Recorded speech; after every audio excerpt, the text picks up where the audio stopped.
Hello and welcome to the viewers of this video.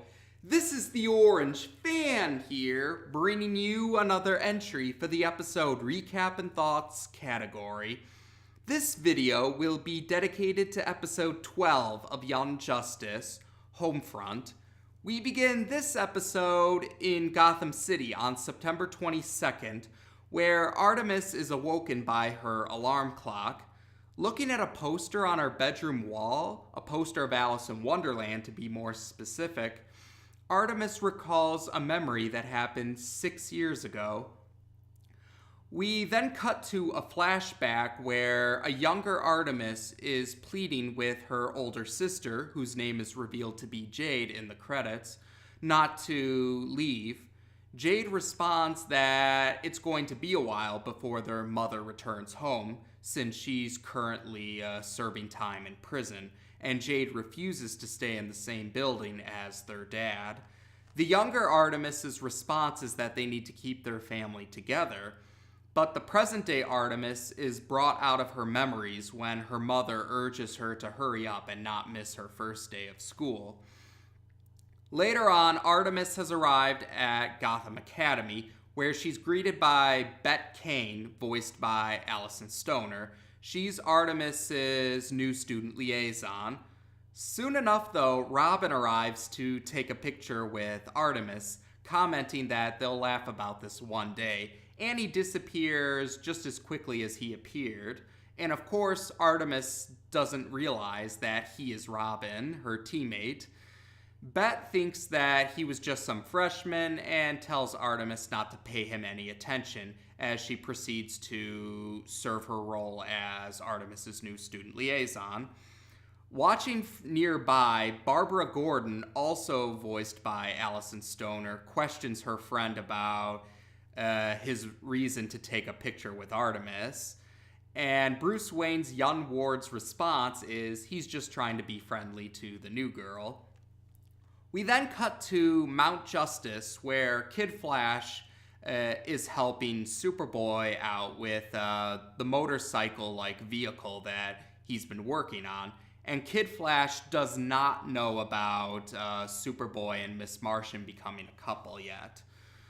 In another part of the cave, Aqualad is talking to Red Tornado, where he tells him about what he heard from Sportsmaster back in the episode Targets, about a mole being on the hero's side.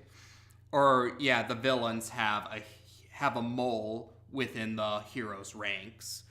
And Aqualad admits to Red Tornado, like he said to Red Arrow back in Targets, he doesn't want to tell anyone, he doesn't want to tell the rest of the team about it, partially because if it ends up just being a lie that Sportsmaster told to get him scared, then he doesn't want the team to unravel on baseless claims or baseless rumors. At the same time, though, if there really is a mole, he doesn't want to let the mole know that he knows that the mole is present or aware of the mole's presence.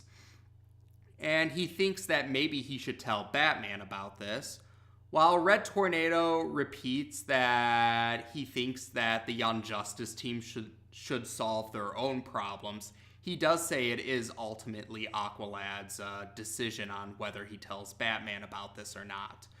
And Red Tornado is actually leaving to take care of monitor duty. He apparently took over for Green Arrow because Green Arrow and Black Canary are going on a date. So Red Tornado leaves the cave to fulfill the duty of monitor duty. And back in Gotham City, the school day is over and Artemis is preparing to head to Mount Justice through Zeta Beam technology. And Robin was waiting for her. And even though Robin knows the real reason why Artemis is in Gotham City, he decides to have a little fun and comment on how strange it is that Artemis is in Gotham and not in Star City, where her uncle, Green Arrow, is. Artemis's cover story is that she was in Gotham for a spelling bee that her cousin was a part of. This leads to Robin and Artemis having, the best way I can describe it is a spelling conversation where they spell out words like in a spelling bee during the conversation. I thought it was a pretty funny scene. But afterwards, they both head to Mount Justice through Zeta Beam technology. But when they arrive, they find that they're being ambushed by at the moment, they can't tell. Yeah, they don't see who the attackers are, but whoever these attackers are, they have fire-based powers, or one of them has fire-based powers, the other one has water-based powers. After running around Mount Justice trying to evade the attacks, at one point Robin does succeed in downloading the blueprints of the cave into the technology he has on hand in his costume, so that they can use the maps to help them evade whoever these attackers are. At one point, they think they hear Red Tornado's voice calling to them, but in reality, it's an android that bears a strong resemblance to Red Tornado and shares the same voice as him, but it's not actually Red Tornado. This is Red Torpedo, and the other attacker is his sister, Red Inferno. So, yeah, Red Torpedo and Red Inferno are the ones who have attacked Mount Justice, and they've imprisoned the 4 other members of the Unjustice team. At one point, they give an ultimatum to Robin and Artemis.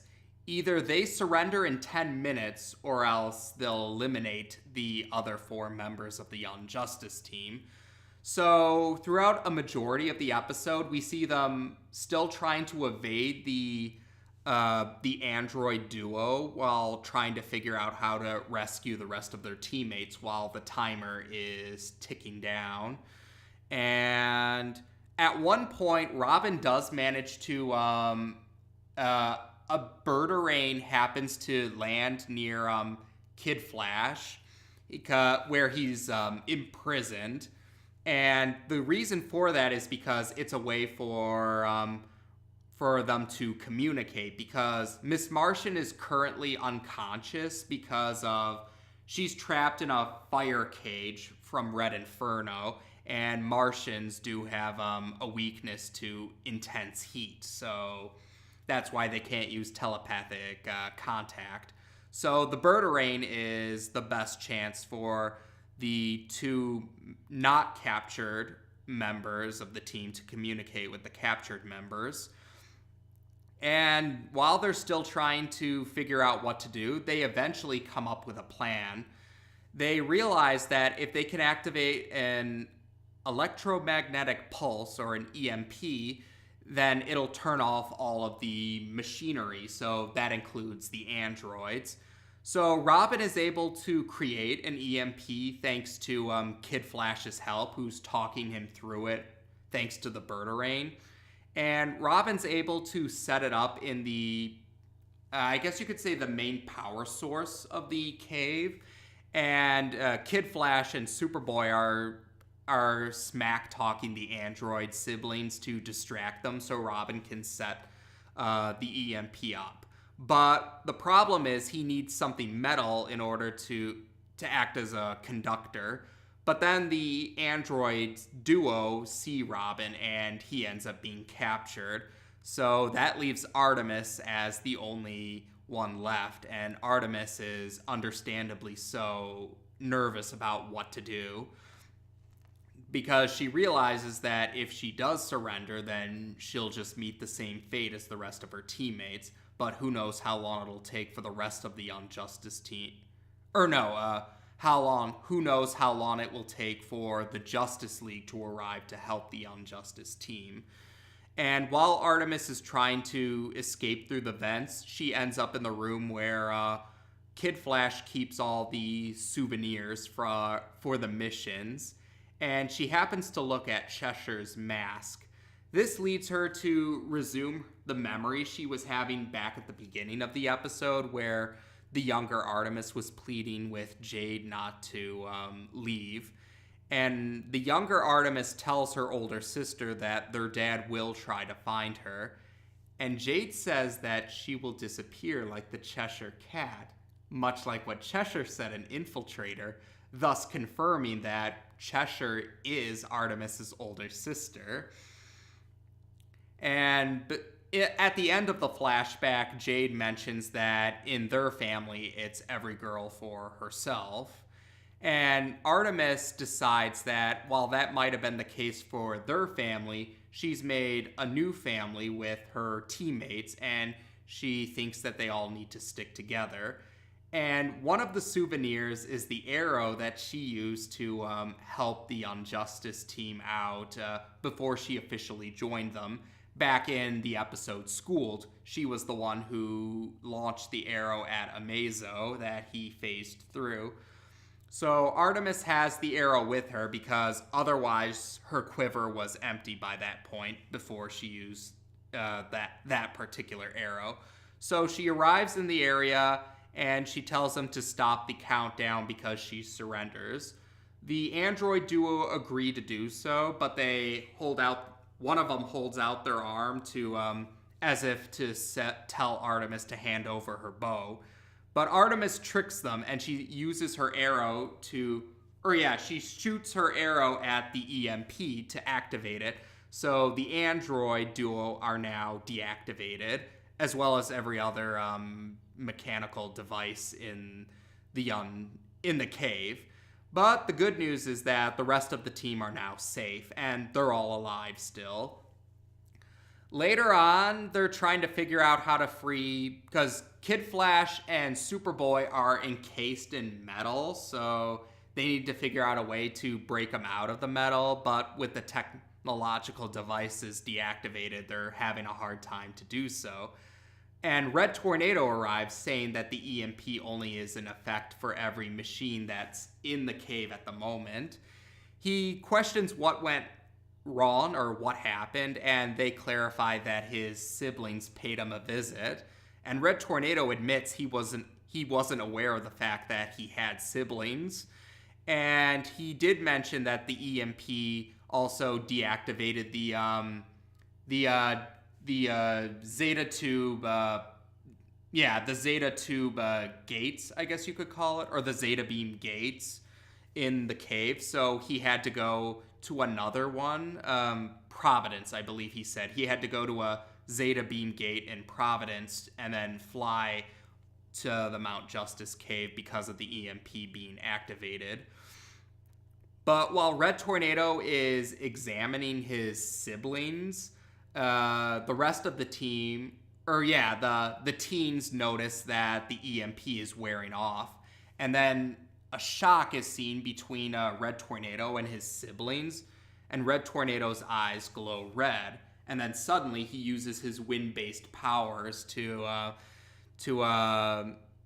knock the Young Justice team members unconscious because there's no air left for them to breathe, so they're unconscious. Later on, they regain consciousness, and most, if not all, of the rest of the Justice League are present, and they're questioning what's going on too. And the episode ends with the Young Justice team realizing that Red Tornado and his siblings are gone now. So, like the previous episode, Terrors, this episode, Homefront, gave 2 members of the Young Justice team the spotlight. And similar to how Terrors kind of had a similar theme between the 2 members that shared the spotlight. In Terror's case, it was the 2 members with alien DNA, Superboy and Miss Martian. This episode's spotlight characters were the 2 garden variety, as in 100% normal human members of the Young Justice team, Robin and Artemis. And that was also a pretty cool parallel because while Robin is biologically the youngest member of the Young Justice team, he is the member with the most experience in crime fighting, while Artemis actually has... Artemis is the most recent of the crime fighters. yeah, Artemis was the one who started crime fighting the most recently compared to her teammates. So that was an interesting dynamic to have the most experienced and the most recent crime fighter work together in this particular episode.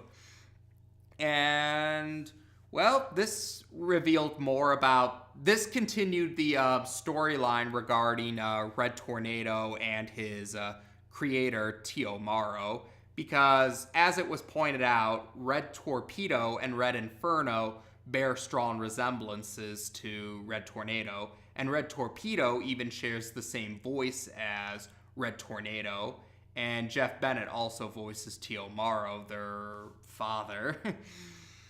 Otherwise, this episode also revealed a little more about Artemis's family. Like, this episode revealed that Cheshire's connection with Artemis is their sisters. And this is actually unique to Earth-16 because in the main comics, Cheshire is not related to Artemis in the main comics. So for the Injustice TV series for Earth-16, Artemis and Cheshire are an example of related in the adaptation. And otherwise, we do know that Jade, or Cheshire, doesn't get along with her dad very well. And yeah, they hinted at that in a earlier episode. I'm sure you know what I'm talking about, but we'll be more clear about that once we get to the episode that actually confirms it outright. So we'll cross that bridge when we eventually get to it. But yeah, this was a good example of them having a payoff of things that they hinted at before. Like Cheshire's, Artemis is surprised at seeing Cheshire's face when her mask came off. And in Targets, Cheshire was about to say Artemis's name at one point, but she stopped herself and said archery girl. So that was a nice hint at what they revealed here. Otherwise, the ending was a pretty big surprise, too, with how Red Tornado seems to have defected from the hero's side. That continues on with that storyline of who the mole is, and we'll cover more about that, too. Like, don't worry, they're going to follow up on Red Tornado eventually, and actually, Aqualad's being the only member of the Young Justice team who's aware of a mole being on the team or being on the hero's side, or at least the idea of a mole. He's aware of that possibility of a mole being on the hero's side. That gets addressed in the next episode as well. So there you go. Yeah, I guess, it was a pretty cool episode to focus on the two garden variety human members of the Young Justice team and the contrast about one who has a lot of experience with crime fighting versus the one who just started crime fighting more recently. But Robin and Artemis still made a really great team as the duo who had to save the rest of their teammates, their superpowered teammates, in fact, and the other members of the Young Justice team still helped out. Like, Kid Flash was the one who talked Robin through making the EMP. Robin was able to set it up, and Artemis was the one to actually activate it. So that was another good example of teamwork. And it's a good thing we have that teamwork because there's going to be a lot of tension in the next episode. So there you go. We've now discussed episode 12 of Young Justice on this channel. Take care, and until next time.